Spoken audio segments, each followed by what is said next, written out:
Environmental, social, and governance investings have become buzzwords for investors everywhere. Arguably, the most important and most talked about among these is environment and climate change.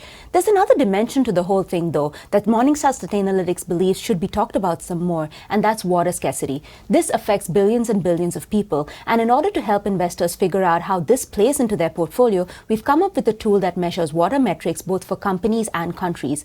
Liam Zerter of Sustainalytics is here today to help us discuss this. Liam, thank you so much for being here today. Thank you for having me, Ruth. First up, what water metrics are being captured and how are the scores calculated?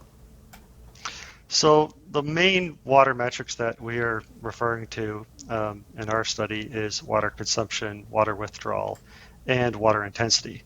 These are metrics that are actually commonly reported by many companies, but for any one metric, only 1 in 10 companies actually report this information. So what Sustainalytics has done is we've provided a database that captures all the information of the reported data sets for these metrics, but then we've also gone ahead and created a prediction model to predict those companies that did not report on these metrics using sub-industry peers, information for water withdrawal and water consumption, and other common metrics such as revenues and assets to fill in the missing gaps. Based on your models, which sectors are most at risk and which sectors are least at risk? So this would come down to which sectors are big users of water. So this would be utilities, industrials, materials, and energy. And then those that have less risk to water scarcity would be financials and information technology. So just to give a context of how significantly different these numbers can be, if you take the average financial company and then compare it to the average utility company, for every dollar of revenue generated, the amount of water withdrawn by a financial company is only 1/1200th the amount. It's also important to understand sub-industries as well, because some sub-industries can be significant users of water, these being steel, the mining sub-industries, or even agriculture and beer and alcohol. So another thing that you've also looked at is geopolitical risks. So based on your findings, which are some of the regions globally that are most at risk of water scarcity?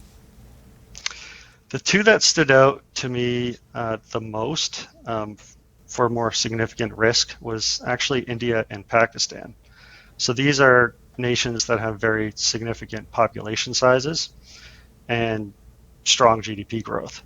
Now, if you compare them to the most water scarce regions like Saudi Arabia and the UAE, they actually have the financial resources to go and build out the technology such as desalination to provide water to their population. But the wealth level in India, for example, is lower. And when you also consider the fact that India is a big contributor to global GDP growth and is expected to have significant agricultural growth in the next decade, if they were to be faced by a drought after depleting some of their non-renewable aquifers, there could be a significant impact to that country. And it wouldn't be surprising to see supply chain shocks, which is kind of similar to what's happened with the Ukraine-Russian war and COVID-19, that could make its way to the rest of the world economy. Your report also proposes some solutions. What are some of these solutions, and how should investors use this tool in order to make investment decisions?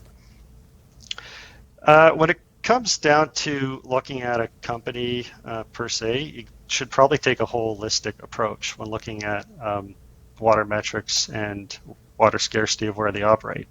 So the first thing to do would be to look at water consumption, water withdrawal, and water intensity of that company and how it relates operationally in regards to its water use.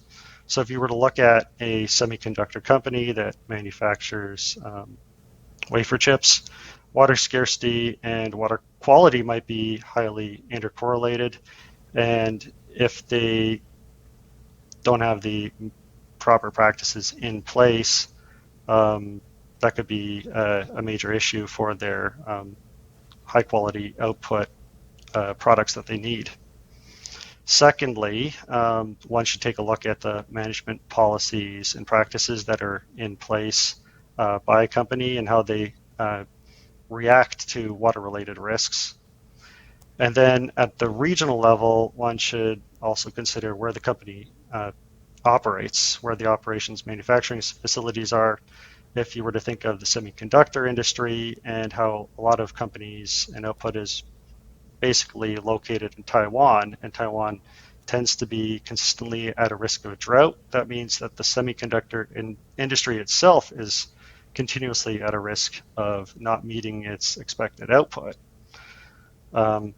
Taking all these factors into consideration, what the ESG risk rating model provides to investors is a lot of these metrics, which investors can use to try and reduce their water-related exposures and risks.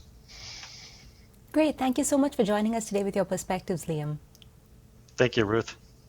For Morningstar, I'm Ruth Saldanha.